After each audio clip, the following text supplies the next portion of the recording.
Alright, what's up, y'all? Okay, I'm doing another stream tonight because I am still trying to process everything that just happened today on Saturday, January 3rd, 2026. The theme of this video, this stream, is that no longer, if you consider yourself a conservative and you support Donald Trump after this as president and his actions in Venezuela, you cannot call yourself a conservative anymore. I was doing some reading from the Federalist Papers, some writings from Thomas Jefferson to James Madison, or vice versa, I can't remember. And also the Constitution. And it's pretty clear, I think, that this was an act of war that circumvented the Constitution. It's pretty clear that the framers vested the power to declare war outside of the executive branch. So I just want to start here, okay? I want to start with the good old Constitution, all right? So let's do a recap of what happened today in Venezuela. Trump decides he's going to capture the president of a sovereign country. All right? Forget what the justification is. Forget how evil or good the president is. Let's just keep this within the confines of the constitutional authority he has or lack thereof. So, Article 1, Section 8, Clause 11 says, "The Congress shall have power to declare war, grant letters of marque and reprisal, and make rules concerning captures on land and water." That last part, make rules concerning captures on land and water.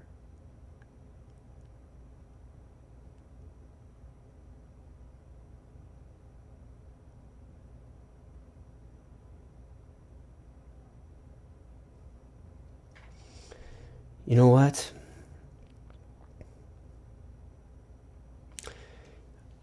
At first it seems...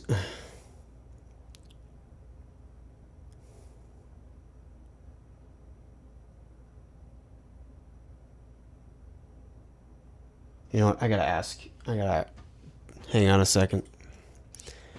I thought that was more clear than I thought.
Okay, yeah, so Article 1, Section 8, Clause 8.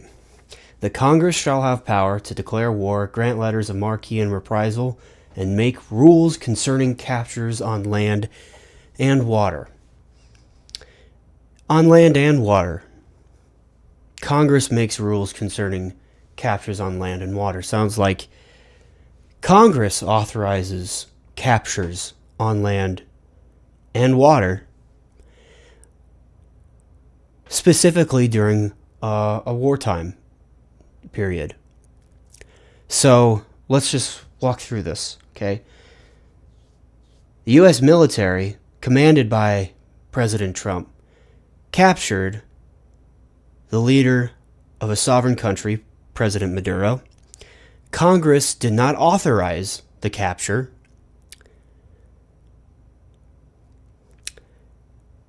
So this war power seems to be now in the hands of the executive branch.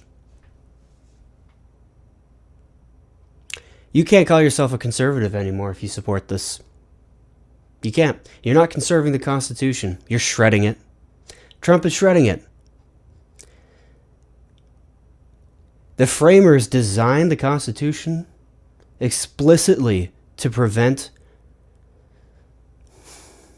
the executive branch from declaring war, from an executive declaring war. Look, this is a letter from James Madison to Thomas Jefferson. In it, it says, "The Constitution supposes what the history of all governments demonstrates, that the executive is the branch of power most interested in war, and most prone to it. It has accordingly, with studied care, vested the question of war in the legislative branch." Or how about this? The Federalist Papers, number 69. Alexander Hamilton is writing. Oh my goodness.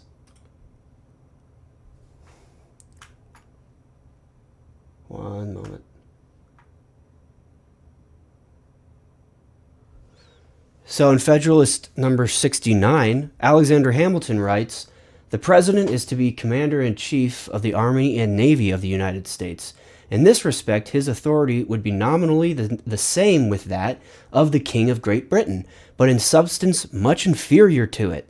It would amount to nothing more than the supreme command and direction of the military and naval forces, as First General and Admiral of the Confederacy, while that of the British King extends to the declaring of war and to the raising and regulating of fleets and armies, all which, by the Constitution under consideration, would appertain to the legislature." So I know all the MAGA people and Republicans are saying that this isn't an act of war. I'll have them look to Article 1, Section 8, Clause 11 that I just showed you. Particularly the area, the words around capturing on land and water. What is that? I don't know how you can spin this in a way that tells the world, in a way that they believe it, that capturing the president of a sovereign nation with military force, without notifying Congress, without getting authorization from Congress, is somehow constitutional. When in the Constitution, it says, by the framers' own words, also, that the legislature shall have the vested power to declare war and make rules concerning captures on land and water. They've lost even more credibility. And they're honestly going to, they're going to argue this as this is still within the confines of the Constitution, or there's some exception, but they're still conservatives. They're not. They can't be. You can't capture the king or the queen, the leader of a sovereign nation, and then pretend that that's not an act of war. Okay? If that's not an act of war, are you telling me that we could capture President Putin or President Xi Jinping and that's not an act of war? So does that mean China can just capture the Taiwanese president and just run Taiwan? Because if you didn't know, Trump says that we're just running Venezuela now for the oil. He said that. which I think is a lie. Yeah, it's the oil, but it's the reason a lot of people will latch onto. That's not the real reason, though. This is imperial. This is colonial. All to give further false justification to the likes of Russia and China and their imperial goals. Ukraine and Taiwan. But these conservatives, they're not conservatives anymore, and don't let them call themselves that. You can't capture a leader of a foreign nation, a sovereign nation, and just with the use of the military and say that's not an act of war. That's not the sole power of the legislative branch, which was not consulted at all. You know, in a normal world where Republicans who say that they're God-fearing Christians who uphold their oaths to their constitution and institutions, they would actually impeach and convict Trump for this, remove him from office. Like, never mind the celebrations in the streets. Like, I actually think it's a good thing that Maduro is gone, because he was repressive in so many ways, but that is not where it ends. One good thing in a sea of bad, of what's to come now. I mean, conservatives can't be let off the hook this time. This is not conserving the Constitution. This is terminating it.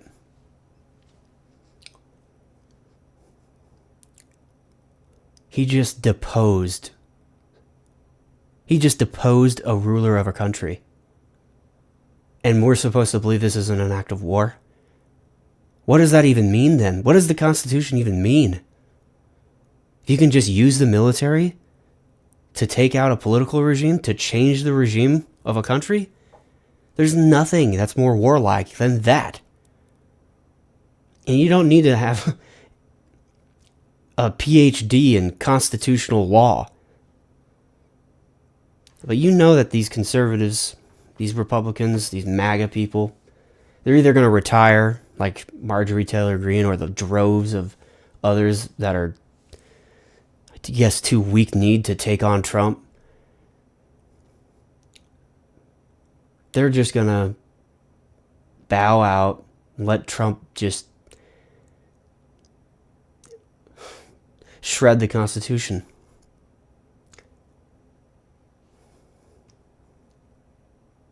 He's a menace now. He's a tyrannical menace. The exact person the framers warned us about. I don't know. All right. He's got to be stopped, y'all. He's got to be stopped. Oh, boy. All right. Thanks for joining. Bye.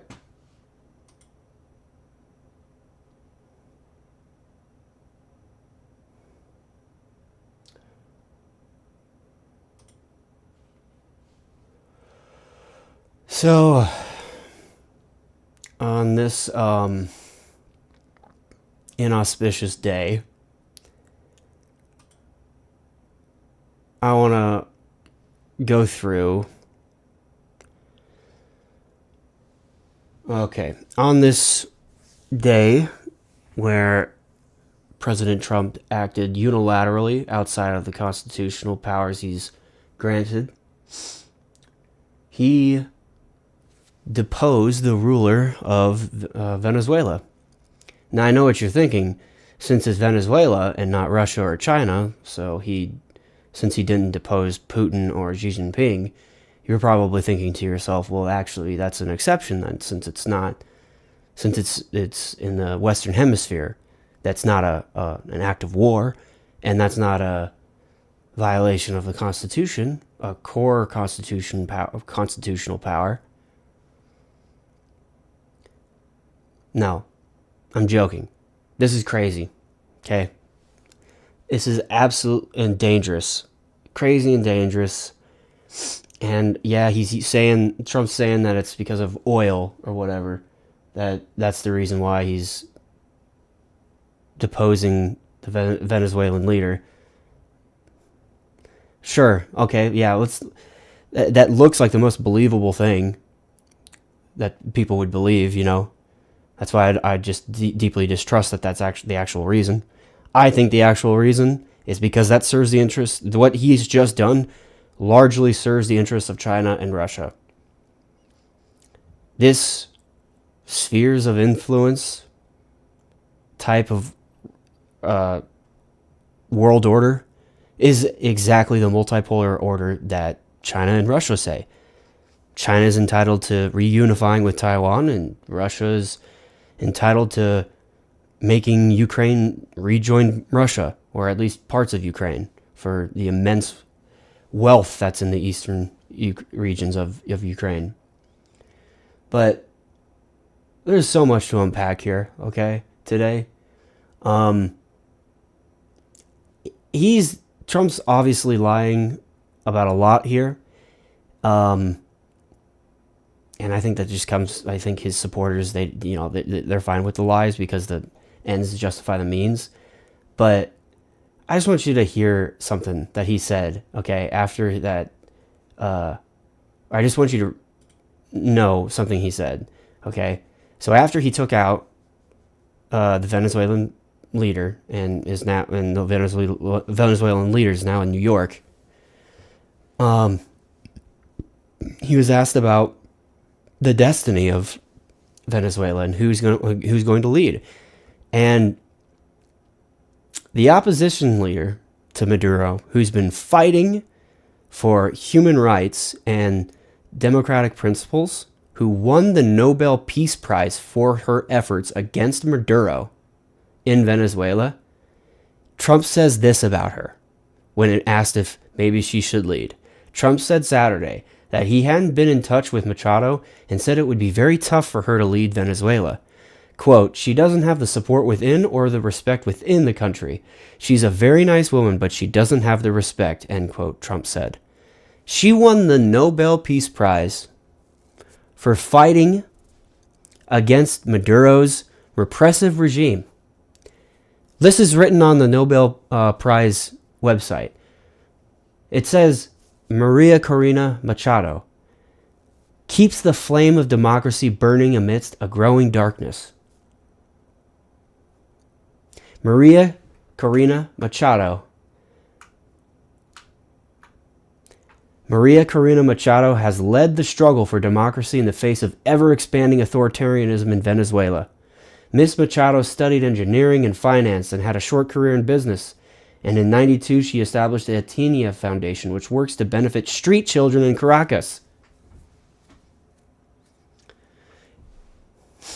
And 10 years later, she was one of the founders of Sumate, which promotes free and fair elections and has conducted training and election monitoring. In 2010, she was elected to the National Assembly, winning a record number of votes. The regime expelled her from office in 2014. Ms. Machado leads the Vente Venezuela opposition party and in 2017 helped found the Soy Venezuela Alliance, which unites pro-democracy forces in the country across political dividing lines. Yeah, sounds like she doesn't have a lot of respect, right? No, it's a lie. Something really corrupt and sordid is happening now on a much greater scale, and Trump is doing everything he can to distract from his Epstein business. And we know now, with how much he's tried to cover up and what's in those files, he has likely done the worst possible things you can imagine to children, and now he's trying to evade that by doing something truly grotesque. Listen to what the Colombian president leader says here, all right? If I can... que si dictador o no, ¿cómo que el pueblo de Colombia va a aplaudir que invadan a su hermano? Que un clan de pedófilos quiere acabar la democracia en Colombia. ¿Duro? Sí. Pero ahí está la realidad. Y para que no salga la lista, entonces nos envían acorazados a matar pescadores de esta ciudad. Y amenazar al vecino, que si dictador o no, ¿cómo que el pueblo de Colombia va a aplaudir que invadan a su hermano, que no es el presidente, sino el pueblo de Venezuela? ¿Cuándo? Seríamos así de traidores y de vendidos, de que nuestra propia sangre la traicionamos, o el pueblo del Ecuador, o el pueblo de Panamá, o el pueblo de Venezuela no es nuestro propio pueblo. Y entonces quieren que el presidente haga lo que quería hacer Duque, cobarde, prestar las tierras de Colombia para que desde ahí se invadiera a un país hermano que tiene la misma historia que nosotros, porque allá nació Bolívar y vino a morir aquí, en esta ciudad. No se puede. Presidente de Colombia que haga eso, presidente maldito por las generaciones futuras, porque nunca será olvidado como un traidor. Y yo no pertenezco a los que querían matar a Bolívar. El gobierno de Venezuela ha hecho muchas críticas, pero no me burlo del pueblo de Venezuela, ni construyo una trampa para que caiga el pueblo de Venezuela en la trampa de una invasión que solo va por su petróleo. Que se quiere es codicia y violencia más para hacer de esta esquina hermosa del continente sudamericano una Siria, un Irak, una Libia llena de esclavos, de venta de esclavos, de nuevo negros. No. La lista de los amigos de Stein, que no quiere que aparezca la lista en los Estados Unidos, nos quiere utilizar aquí con la violencia para que el pueblo de los Estados Unidos no piense en su propio gobierno, sino que se le suba la xenofobia, el racismo, las ideas de la raza superior y otras ideas falsas, y nos usan para no discutir sus propios problemas. Presidente de Colombia lo que ha hecho es denunciar narcotraficantes durante décadas. Y los narcotraficantes que ha denunciado siempre estuvieron en el poder político de Colombia, en el Estado. Un clan de pedófilos quiere acabarla. So yeah, even the president of Colombia, they know what's happening. It's a distraction from Epstein. And it's not just that, though. This accomplishes the strategic aims of the adversaries of America. Say all you want about how much the Venezuelan people are celebrating being out from under this dictator, that's great. It is, but the cost of this could be a lot. Global instability, the conditions that led up to World War, all for what? You know? Oil? Is that what they're going to say? That's what people are going to believe? It's all for oil? It's not just about oil, man. There's much more playing out right now. But, okay. Yeah, thanks for joining. That's gonna be all for now, okay? More to come, but this has just been an insane day. And he did this unilaterally. Trump did this unilaterally. There's no such thing as conservative. There's no conservative party anymore in the United States after this. There's not. It's dead. They'll still claim the faces of the dead conservative party, but it's not. It doesn't exist anymore.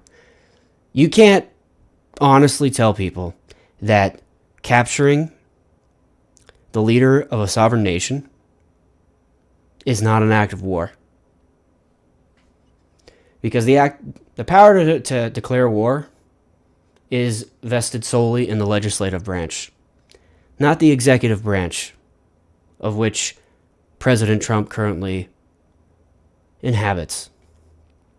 He did this unilaterally outside the Constitution, and people on the left like me have been warning everyone, and we were called terrible things, unpatriotic, woke, whatever.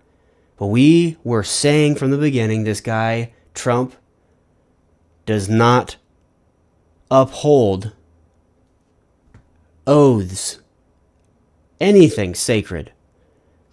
He certainly doesn't care about the Constitution, and this just is further evidence of it.